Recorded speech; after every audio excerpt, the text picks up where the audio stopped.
Përshëndetje dashur miq të Antena Televizion, rikthehemi me emisionin Sinjal me mua Ermal Peçin për diskutuar në fakt mbi zhvillimet e ngjarjeve më të fundit. Do të flasim konkretisht mbi atë se çfarë po ndodh në drejtësi. Do të flasim konkretisht mbi atë se çfarë po ndodh tashmë midis një përplasje midis avokatëve dhe prokurorëve. Shkak është bërë një ngjarje në Elbasan, shkak është bërë një çështje në Elbasan ku sipas prokurorit, i cili e ka kallëzuar tashmë dhe është arrestuar avokati Bajrami, është ndjeri kërcënuar. Një shprehje do merre me ty personalisht ka sjell më pas një kaos, po them, në opinionin publik, por jo vetëm, edhe në drejtësi. Njësër avokatës kanë reaguar, njësër dhe vetë dhoma e avokatisë ka reaguar, por në anën tjetër ngrihen shumë pikpyetje. Çfarë po ndodh sot me sistemin e drejtësisë? A ka një luftë të heshtur dhe a ka një luftë e cila vazhdon midis prokurorëve dhe avokatëve, apo se çfarë po ndodh konkretisht dhe pse në këto momente duket sikur është marrë një hovë? A është kjo thjesht momentale, a janë detyra apo momente që përsëriten në gjakgjësi? Do të mundohemi ta zbërthejmë ditën e sotme me ish prokurorin Ervin Karandza, i cili aktualisht është dhe avokat. Zoti Karandza, përshëndetje. Përshëndetje. Ju falenderoj për kohën tuaj, zoti Karandza. Do doja me njerë të mirja një koment nga ju mbi këtë ngjarje e cila duket se tashmë një prej avokatëve janë hedhur prangat vetëm për një arsye e cila ka të bëjë me një mënyrë e folure që do të merrem personalisht me ty. Çfarë mund të thuash pak a shumë nga eksperjenca juaj, se ju keni qenë ish prokuror dhe tashmë mund t'i provoni dyja monedhat e kësaj të ngjarje? Tani, ky rast nuk duhet të merret i shkëputur nga gjithë problematikat e sistemit tonë gjyqësor. Mos harroni që para rreth 2 javësh u vra një gjyqtar në gjykatën e apelit. Po të kemi parasysh dhe besimi i publikut te sistemi gjyqësor në tërësi është ulur në raport me vitin 2015. Për shkak se të gjitha ankesat e qytetarëve, e para është që gjykatat shqiptare nuk afrojnë drejtësi në kohë, se nuk afrojnë drejtësi fare. Është rritur shumë afatet gjyqësore dhe besimi i publikut ka rënë. E kemi ngritur në studion tuaj dhe bashkë kemi qenë normal që sistemi gjyqësor nuk i ofron më shqiptarëve drejtësi. Dhe një nga pikat kryesore të reformës së drejtësisë ka qenë afrimi i afatit të gjyqjeve, që gjyqjet bëhen sa më shpejt. Ndërkohë ka ndodhur e kundërta. Nëse në 2015 gjyqjet mbaronin për 2-3 vjet shumë tani rasti veçantë, sot gjyqjet rrezikojnë të shkojnë mbi 20 vjet. Jo rrezikojnë, po do shkojnë mbi 20 vjet. Pra kemi një akumulim. Kemi edhe ngjarje gjyqtarit Kalaja, ka krijuar një ndjenjë frike në sistemin gjyqësor. E ka dhënë impaktin. E ka dhënë impaktin dhe është krijuar ajo frika dhe pasiguria. Por çka ka ndodhur? Është paksuar numri i profesionistëve në sistemin gjyqësor dhe është rrisë çështja e dosjeve. Dhe kjo ka sjellë që qytetarët të jenë të acaruar. Pra sot jemi të jo të acaruar, por kemi dhe të gërsuar. Dhe ky fakt po të keni parasysh personi që vrau gjyqtarin Kalaja hapën një fond për ndihmë dhe shkoi 14.000 euro fondi. Po të kishte lënë hapur, ai do shkonte më shumë. Dhe e dyta, dhe komentet e qytetarëve ishin me shumë urrëti për sistemin e drejtësisë. Ore, pse ka arrit kjo punë deri këtu? Se s'ka qenë këtu, deri këtu kjo punë. Pse arriti deri këtu? Dhe ky është faji i politikës shqiptare, e cila me reformën në drejtësi i futi një goditje shumë të fortë sistemit gjyqësor. Duhet ishte gjetur një formë tjetër. Jemi dakord që duhet kontrolli, nuk bëhet fjalë. Pra çdo organ duhet jetë, pra është parimi check and balance. Po të shkatrosh një sistem, të heqësh profesionistët, të cilët shteti ka investuar në vite dhe të lesh sistemin bosh, pra me vende vakante, kjo vetëm në Shqipëri do dhe është eksperiment. Dhe sot qytetarët nuk kanë besim te drejtësia. Dalit dhe te rasti konkret, dhe te rasti konkret, prokurori është ndjerë i kërcënuar. Pra është ndjerë i kërcënuar. Ndërkohë nga ana tjetër, bëjmë dhe atë, këto fjalë të përdorura, pra fjalët e përdorura që e ka me ty personalisht dhe me oficerët e policisë qytetare dhe do ju bëj kallëzim, kjo është nuk përbën elementet e veprës penale të kanosjes. Pra nuk ka element veprës penale. Tani duhet kemi parasysh edhe në seancë gjyqësore.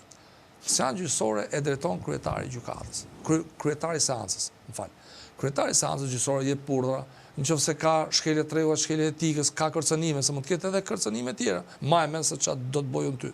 Mund të ketë, na ka ndodhur shpesh në kjo punë. Por ne kemi arritur me e zbut situatën, duke i bind qytetarët edhe të panderën dhe të avokatit, që shiko, ne s'kemi gjë personale me punën, ne po bëjmë detyrën. Avokati ka ngritur një pretendim lidhje me një provë që është e falsifikuar, duhet bërë oponenca. E drejta e fjalës në gjyq, edhe ngritja e zërit. Kemi njerëz për shembull kam zërin e lartë. Mos thotë jo ule zonën, tash neve bëjmë debate, do në fund fare, puna nuk është personale. Avokati nuk është hasmi prokurorit ose edhe kundërta, prokurori janë kolegë nga të parë, janë subjektet procedimit penal të cilët parashikohen kodit e procedurës penale dhe duhet të sillen me respekt me njëri tjetrin. Edhe në qarqet e avokatisë kemi ngjarje kriminale të rënda, është vrarë një avokat tjetër u sulmu, po të keni parasysh avokatin e zotit Berisha, që i ranë me gusht. Dhe ajo kaloi në eshte, po ishte goxha e rëndë. Po pra e rëndë. Se ishte edhe për pronat e ishte një mishmash që...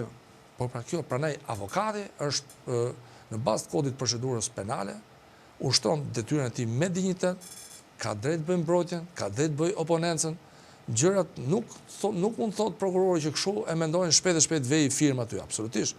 Mbrojtja duhet të jetë efektive, duhet paraqit provat dhe organi procedurës ka drejt duhet marrë edhe provat që kërkon mbrojtja. Pra edhe provat që jo vetëm provat që fajsojnë panderën, por edhe provat të cilët tregojnë më pafajësinë e tij. Dhe avokati nuk mund të cënohet në punën e tij, sepse po cënu punën e avokatit ka rënë sistemi i drejtësisë. Ka rënë sistemi i drejtësisë. Do doja të pyesja pak, sepse më gëzmoi fakti që ju keni qenë ish prokuror vet. Ka ndodhur që ju kanë kërcënuar në seancë? Po, ka ndodhur. Madje edhe kërcënim kur kemi dalë nga seanca, na kanë thonë, do vini me makinën tonë t'ju çojmë punë, po është kërcënime. Ti të shkosh me makinën panderë dhe kanë qenë dikush ata. Jo i kanë thënë neve, eci në punën tonë, s'kemi gjë personale. Na kanë sharë. Madje kanë pas një rast që kanë kaluar gardën e sigurisë, kanë marrë dhe dosjen, ka qenë një grua e agjituar. Unë zef tham fal mbrapa dhe i kemi mbyll aty për aty. Kemi pas dhe fyrje, sharje, kanë dalë edhe nëpër media duke na kërcënuar. Por neve thash edhe një herë, puna nuk është personale. Njeriu ka një moment patologjik quhet, që ngacmohet, se kur merret ndjekja penale është pak e rëndë. Ti merr një gjop nga policia në rrugë dhe mërzitesh. Palet merresh i panderë. Prandaj edhe prokurorët duhet të jenë të trajnuar, duhet të jenë të trajnuar në mënyrë të tillë që të reagojnë që domethënë të ketë një reagim të butë ndaj çdo reagimi të jashtëm. Pra të mos nxefesh, sepse të ke njerëz të acaruar. Por thash, prokurorët vetë dhe gjyqtarët sot janë në kushte mbierane. Sot kanë shumë çështje, nuk i studiojnë të gjitha dosjet. E kanë të pamundur, se është radhu numri profesionistëve. Ke rritje dosje, si mund t'i ndjekësh, ke 1000 dosje, si mund t'i ndjekësh, nuk i lexo dot, është e pamundur. Pra këtu kemi arritur është sistemi i drejtësisë është degraduar shumë keq. Dhe personat që marrin me reformën në drejtësi kanë deformuar qëllimin e saj, e cili ka qenë ofrimi i drejtësisë qytetarëve. Aksesi në drejtësi i qytetarëve, lufta ndaj korrupsionit, njohja e mirë e ligjit penal dhe procedurial, njohje e mirë e konventës evropiane të drejtave të njeriut dhe të ligjit. Të gjithë nga këto të bimë, se për shkak të ngarkesës humb aksesin në drejtësi. Dhe drejtësia më vjen keq ta them, është shumë herë më keq se në historinë e shtetit shqiptar nuk ka qenë kaq keq. Edhe në kohën që ka qenë lufta partizane, po të kemi parasysh, janë bërë gjyqet partizane, gjoni njerëzit bëjë gjyqi. Pavarësisht se janë të kontestueshme politikisht, po praktikisht është bëjë gjyq, sot s'bëhet gjyq fare. Sot ka rast sistemi në tokë. Shikon një përplasje të eshtur tani ajo ka marrë dhe zë, por të paktën si një klimë e tensionuar midis prokurorëve dhe avokatëve. E shikon këtë situatë të tensionuar, kjo edhe duke i mshuar faktit të luftës fortë që po ndodh politik drejtësi, sepse kemi parë që spaku ka goditur një sër politikanësh, një situatë mjaft e nxehtë është bërë, tashmë vjen dhe një arrestim i një avokati. Shikon një klimë të tensionuar apo është thjesht një perceptim në opinionin publik? Tani është një klim se fati që po ndodhin ngjarjet një pas njëshme, tregon që po të sulmohen avokatët, po merren masa. Kjo është një klim që duhet ulur. Edhe drejtuesit e prokurorisë dhe duhet të komunikojnë komunikime zyrtare me drejtuesit e dhomës avokatisë të Shqipërisë. që tensionet e tij s'duhet shifet avokati si ushtar. Avokati është subjekt procedurial, ka detyrat e tij, merr detyrën, do paraqisi kërkesa, do bëjmë mbrojtjen. Mbrojtja mund të jetë nga më të ndryshmet. Kupton? Pra ne nuk mund ta nxjerrim institutin e mbrojtjes, sepse rënia e institutit të mbrojtjes është rënia e demokracisë. Në moment që ti le një person pa mbrojtje i cënon procesin e rregullt ligjor, këtu ka rënë shteti. Pra mund duket si institut ose avokatët se janë shumë marrënjë. Jo, avokati ka dinjitet, avokati nuk është sekser, avokati zbaton me rregullsi Kushtetutën e Republikës së Shqipërisë dhe ligjet dhe në veçanti ligjin për avokatinë. Prandaj që duhen ulur këto tensione, avokati nuk është armiku i prokurorit, as i gjykatës, janë tre subjekte bashkë me gjykatën, subjektet procedimit penal. Në çdo vend botës, avokati ka dhe vende të caktuara që me kontratë përkohshme mund të ushtrojë dhe funksionet e prokurorit, se ka ngarkesë, ka legjislacione që e pranojnë. Pra është njohësi i ligjit. Pra nuk mund, kjo frymë është e vërtet, normal, është një frymë e keqe midis prokurisë dhe nga një ranë dhe avokatët duken avokatët sikur që janë, avokatët bëjnë detyrën e tyre me korreksin mbas ligjit. Avokat, do doja t'ju pyesja pak edhe si njohës i ligjit për një prej çështjeve të cilat ka krijuar shumë zhurmë në opinionin publik. Duket sikur presidenti i shtetit, zoti Bajram Begaj, po bën dy punë, në mëngjes bën punën e presidentit, në darkë bën punën e mjekut. Me kushtetut nuk i lejohet. Është e përcaktuar qartë që duhet të ketë vetëm një rol i cili është sa honorifik, por edhe shtetar.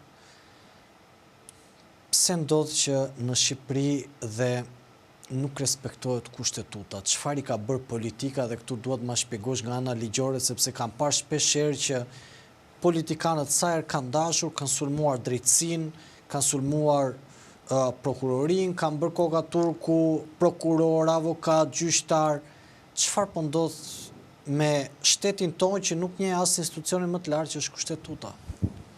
Tani, ken organet përgjithëse.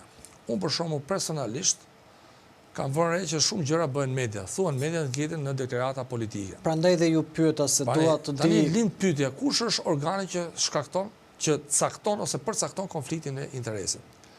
Organet politike ose partitë politike mund t'i tetojnë LGBTI-s. Lejohet sepse është organi i cili përcakton konfliktin e interesit. Pra ka një organ shtetëror që realisht, domethënë, që për mu fle gjumë. Pra fle gjumë. Sepse gjithë të çështje të procedura nga SPAK-u, LGBTI s'ka bë asnjë kallëzim. LGBTI është marrë me njerëzit e dobët, me ata që s'kan forcë, ndërkohë nga ana tjetër nuk merret me ato. Pra LGBTI organet e shtetit duhet të funksionojnë. Është konflikt interesi ky apo jo? Se përcakton kushtetuta, duhet ta përcaktojë organi kompetent.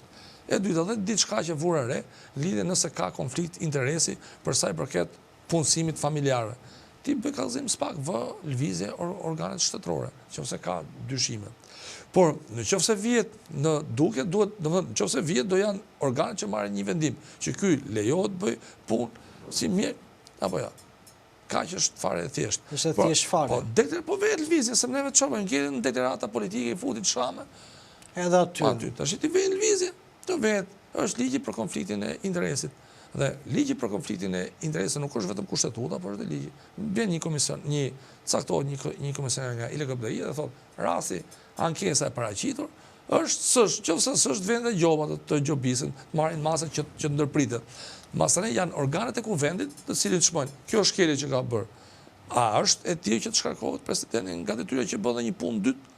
Pra që se kështu i bin, parim bën një punë dytë, jo shtetërore, pra punë private. Se ka gjetë kohën bosh, tani këto e çmojnë. Pra kjo duhet çmohet që rast mas rasti që ndodh kjo. Sepse këtu çfarë do këtu thuan lloj gjërash, edhe në fund fare ngelet në i retorik. Pra duhet i qëndrojmë ligjit e jo llafeve. Po llafe, pra vjen lëvizje. I LGBTI. Ora s'është i LGBTI për konfliktin e interesit është e fundit. Çfarë ose kanë shumë shkronja këto. Dhe këto që kanë shumë shkronja ose dosit shumë dhaja janë bosh, të kesh parasysh. Po. Janë shumë me. Pa është e bukur kjo. Kur ka shumë shkronja, shumë do. Ja je këtu. Ka s'ka, nëse ka, merren masat ndërpritën. Dhe e dyta, kjo shkelje është e tillë që duhet shkarkuar. Janë shumë thjeshta. Por këtu çfarë bëhet këtu? Gjërat shmangen, ndodhin ngjarje tjetër edhe domethënë sigur duket sikur domethënë shkelja e ligjit është si normale. Por shkeljen e ligjit kush e konstaton? Nuk e konstaton retorika politike ose debatet politike, e përcakton organi kompetent. Dhe i kemi bërë këto organe, marrin rroga, ta zgjidhin këtë punë. Ka apo ja? Ose të shkrihen fare, që të s'është i Zotit hapi krahun. S'ka si problem. Avokat, sa përgjegjësi ka klasa politike për këtë që është krijuar me sistemin e drejtësisë? Se tani këta ngrihen edhe sulmojnë një sër institucionës, pastaj thonë për një sër institucionës thonë që po punojnë mirë, në anën tjetër punët në avokatim, kam dëgjuar shumë avokatë që thonë na vonojnë çështjet, e duam nga 15 vite për një çështje, po na prishen punët. Sa përgjegjësi kanë këta aktorë të politikës sot për këtë situatë që është vetë komplet sistemi i drejtësisë, po merren vetëm me një institucion, se unë më shumë jam i fokusuar te SPAK-u për shkak të ngjarjeve politike, por ju e shikoni nga ana specifike dhe teknike për shkak se drejtësia është fjalë komplekse, nuk është vetëm një. Është saktë dhe përgjigjja ime është tani drejtësia është shkatruar nga sistemi politik. Pse? Pse është shkatruar nga sistemi politik? U bë një reformë drejtësi. I tham qytetarëve shqiptar, do të sulmohet krimi, korrupsioni dhe do keni drejtësi. Tani shumë bukur e marrim të mirëqenë si SPAK-u punon. Tani çfarë ti themi këtij personit që kërkon pronën? Ky kërkon pronën. I themi atë. Ti do pronën, është dënu, është çu Ilir Beqja është burg. Ora unë du pronën, s'kam lidhje me Ilir Beqjen. Ose është fut Dhevelia në burg. Ora s'kam lidhje me këto. Unë du pronën. Por unë du pronën. Jo, ti je mirë thot. Shiko lajmet, shif lajmet mjes, edhe Ilir Beqja është fut në burg. Qytetarët ne duhet të japin drejtësi. Lufta ndaj korrupsionit është gjë tjetër, drejtësia. Dhe pse i thonë sistemi drejtësisë? Që jep drejtësi. Drejtësi nuk është një pakicë, por shumica e popullit. Edhe mazhoranca që drejton popullin ka marrë votat e shumicës. Tash ne do respektojmë shumicën e popullit, i ofrojmë drejtësi. Klasa politike ka për detyrë të rregullojë sistemin e drejtësisë, këtë që boni vetë. Të dalin, nuk po them që të gjejmë fajtor si në kohën e mbarshme, gjej fajtorët dënohen. Neve të shohim gjyqje kolektive. Po me gjyqje kolektive. Kjo dështoj. Sepse nuk po i jep qytetarëve drejtësi, janë acaruar njerëzit. Se s'mund t'i them, si t'i them unë klientit, boje pa dim, prit i them. Prit se është dënu dhe edhe një tjetër, është dënu dhe Alqi Bllako, t'i them. Shlidhe ka Alqi Bllaka, më pa. Ose kemi shku të masa numër 4 të Alqi Bllako, të masa sigurimit. Thotë, unë du... Unë kam hallin e pronës time të dhe pronës, prandaj dhe neve duhet marri ky mishmash i bërë nga klasa politike, theksoj nga klasa politike. Kjo ngarkesë psikologjike, se dhe prokurorët dhe gjyqtarët sot janë një ngarkesë shumë të rëndë psikologjike, ndodhin ngjarja, ngarkesë e punës, sepse pjesa më e madhe e prokurorëve dhe gjyqtarëve, po ta them me garanci, kanë ndërgjegje. I vjen keq kur një dosje nuk mbaron, ose kur i shuan afatet e paraburgimit. Ke shumë persone që polirohen se për shuan afatet për shkak të ngarkesës në punë. Por çfarë të bëjnë? Kush e ka ta ndisi drejtësinë këtë drejtë? Prandaj ne duhet prioritare t'i ofrojmë qytetarit ton drejtësi. Avokat, si mund të zgjidhet kjo çështje? Se politika e ka bërë në këtë situatë dhe politika e ka për detyrë ta zgjidhë përsëri, besoj, sepse kështu funksionon. Si mund të arrihet dhe si mund të vim në një konkluzion që mos të preket SPAK-u dhe GKK-ja, mi që po bëjnë një punë dhe po merren me politikën, por të preken këto institucione tjera të cilat po ja hunxin jetën qytetarëve. Duhet një ndërhyrje, duhet e parë një marrëveshje politike, duhet që personat cilët janë marrë me herën e parë me drejtësinë të mos merren më. Personat të që cilët janë marrë me drejtësinë, kanë bërë ligjen herën e parë, s'duhet merren më, të hapin krahun. Po se ata e kanë bërë çorap, se po morën prap ata. Duhen personat tjerë ta shohin me vëmendje. Duhet kemi parasysh sepse formimi kuadrove, sepse edhe kuadrët është e vështirë gjë. Shumë e vështirë në fakt. Se kjo është edhe ne tentojmë sikur në një vend i vogël jemi çdo gjë do rrugën e vet sa të formohet. Sepse po ta marrim një rast Ermal. Kemi 55.000 dosje gjyqtar të apelit. Shpejt e shpejt marrim 50 persona, i vëjmë punë gjyqtar, i bim që këto 55.000 dosje, ose 50.000 dosje që janë në apel, të krijojmë konflikte tjera, sepse çështjet duhen zgjidhur drejt. duhet zgjidhur drejt, pra ne kemi nevojë për profesionistë. Ku mund gjehen profesionistët? Tani, po të them te vettingu. Ke njerëz nga vettingu që janë larguar kot për i shtëpi. Sepse ligji për vettingu kishte justifikon pasurinë kur e ke sa 2 fishi. Pra ti për një shtëpi e heq sepse nuk e rujt një faturë. Disa profesionistë, jo të gjithë, mund të kthehen për një shtëpi që kanë një shtëpi, kanë prona, për gjëra banale, njëri ka ikur për shembull për karrikën e gruas, njëri ka ikur për një çifte, pse nuk e ke deklaruar. Ose gjëra. Pra këto që janë çështje banale mund të retushohen. Mund t'i kthesh ta njerëz në sistem, jo se po i bën erë, absolutisht jo, sepse çdo kush, domethënë, ishte në punë, gjeti një punë tjetër. Por duhet të kthejmë profesionistët. Duhet edhe jashtë duhet timi edhe shkolla e majstraturës duhet kemi një diçka edhe pedagogët e shkollës së majstraturës dhe kudo duhet të kalojnë një farë kohë, pra gjejmë një profesionist që t'i fusim në sistem që të kalojnë dosjet e bardhura. Duhet ketë, siç ka qenë më përpara, ketë një këshill gjykate që diskutojnë edhe çështje. Pra këshilli i gjykatës. Çështje që janë me problematika, duhet funksionojë gjykata e lartë me kolegjet bashkuara si më parë. Jo gjykata e lartë sot ke vendimet ndryshme, për një çështje njëti kolegj vendos ndryshe. Pra kemi një praktikë që të qytetarët të marrin drejtësi. Se mu më shqetëson, nuk më shqetëson kush erdhi kush iku. Mu më shqetëson që 55.000 çështje që sot janë gjykata apeli dhe 150.000 dosje që sot janë zgjidhen mbas ligjit dhe zgjidhen nga profesionistë. Kjo është shumë e rëndësishme. Pra të thrasim profesionistët dhe të heqim dorë nga fundosja e mëtejshme e sistemit gjyqësor. Sepse ta thash, qëllimi i reformës në drejtësi ka qenë afrimi i gjyqeve, afrimin e gjykatës te qytetari të ketë drejtësinë e tij afër, të ketë mundësi që të realizojë drejtat e tij. Lufta ndaj korrupsionit, gjykatari të ketë mundësi të ketë njohje të mira profesionale të ligjit, por me këtë ngarkesë, si mund ta lexosh ligjin? Është ngarkesë. Pra ngarkesa e madhe sjell cilësi dobët. Afrimi profesionist është një detyrë e madhe, por duhet bërë nga ekspert të pavarur që nuk kanë lidhje dhe t'i vlerësojnë njerëzit fiks për atë që kanë. Sepse kemi fol dhe në studion tuaj që ata që bën vettingun, pse ka ardhur kjo punë? Ata që bën vettingun 99% mos them, domethënë pjesa më e madhe atyre të jemi sakt, nuk plotësonin kriteret për qenë gjyqtar, për qenë antar të vettingut. Dhe njerëz të cilët nuk kanë aftësitë e duhura profesionale kanë bërë edhe thakba. Kanë larguar profesionistët.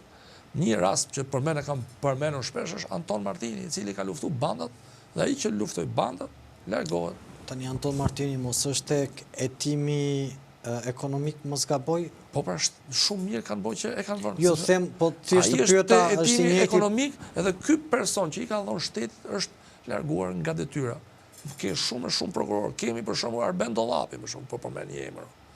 Artan Laza. Kemi shumë njerëz me integritet moral dhe profesional. Ke Ilir Mustafajn.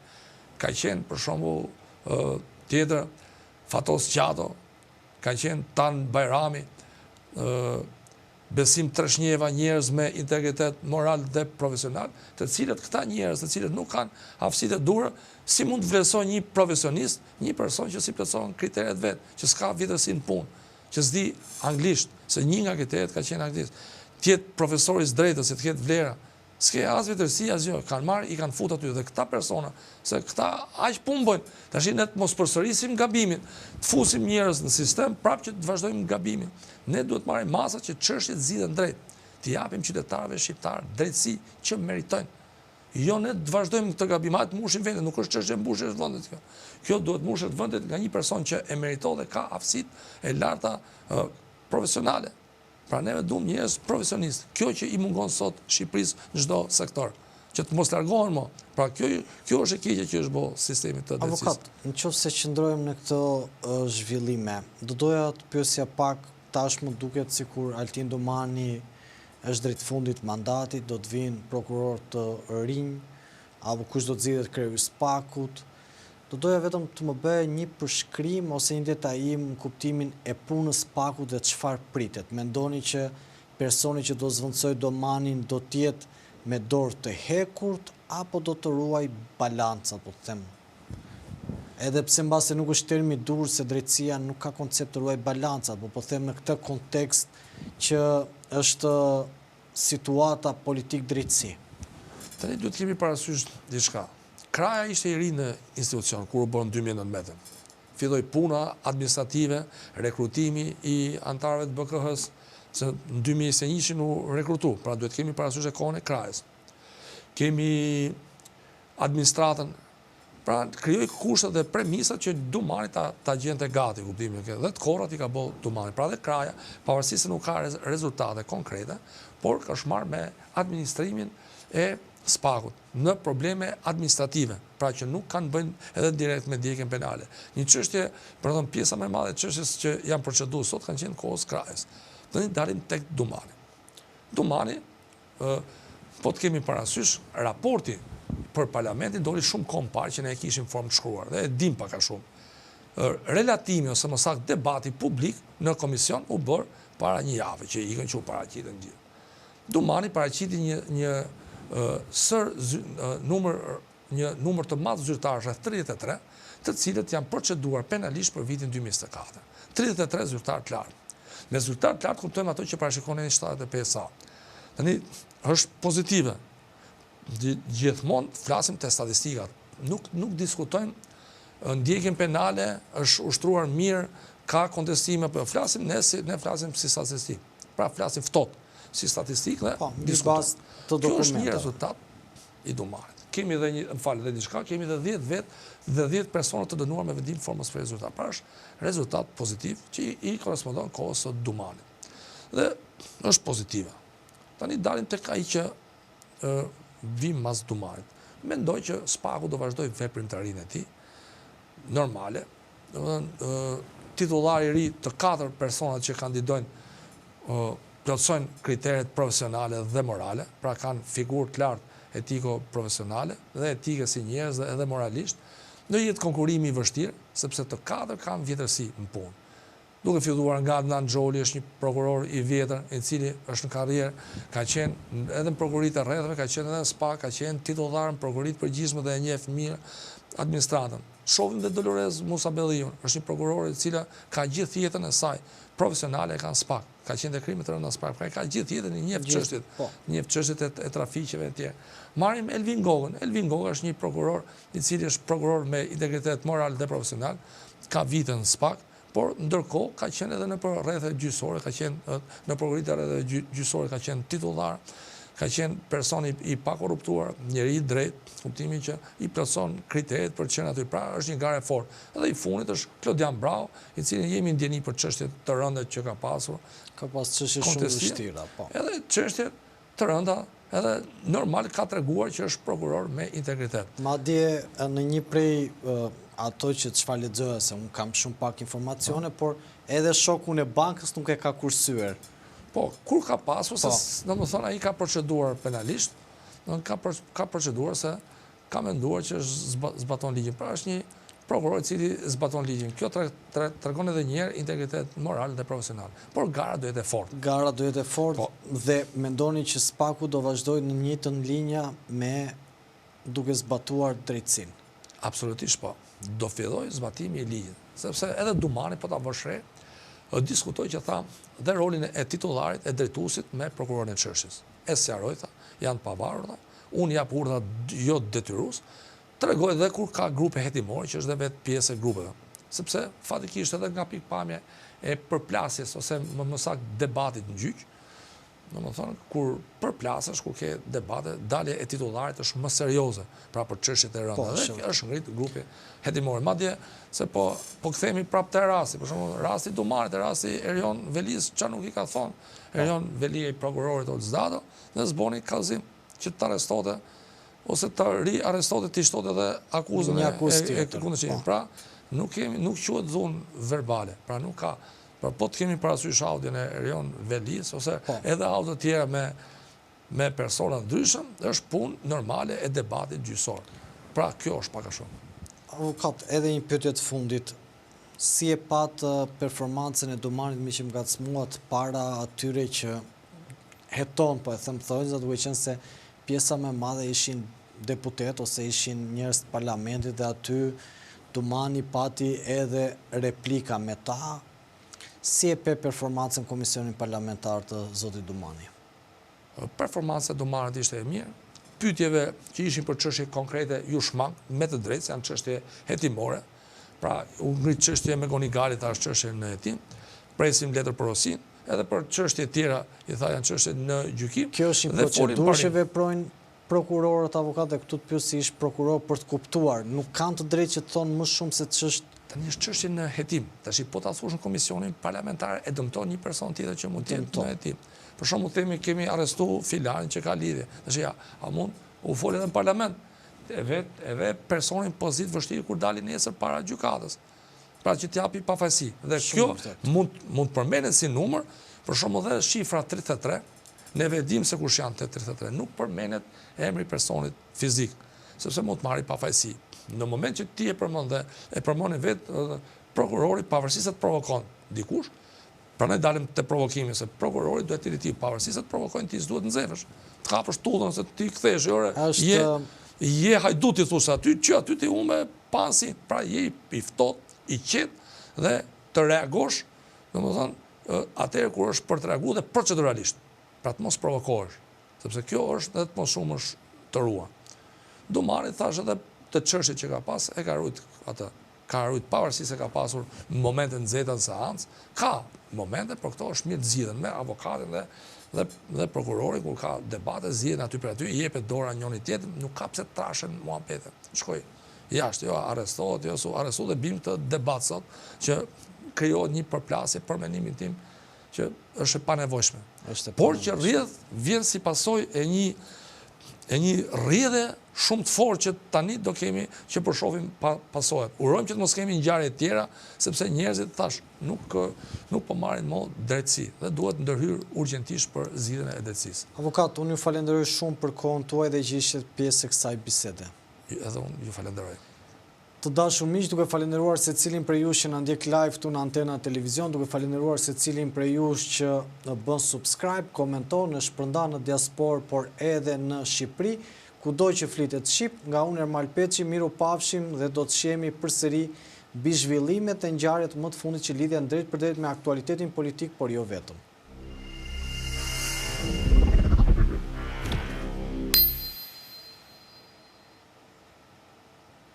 Shumë faleminderit avokat.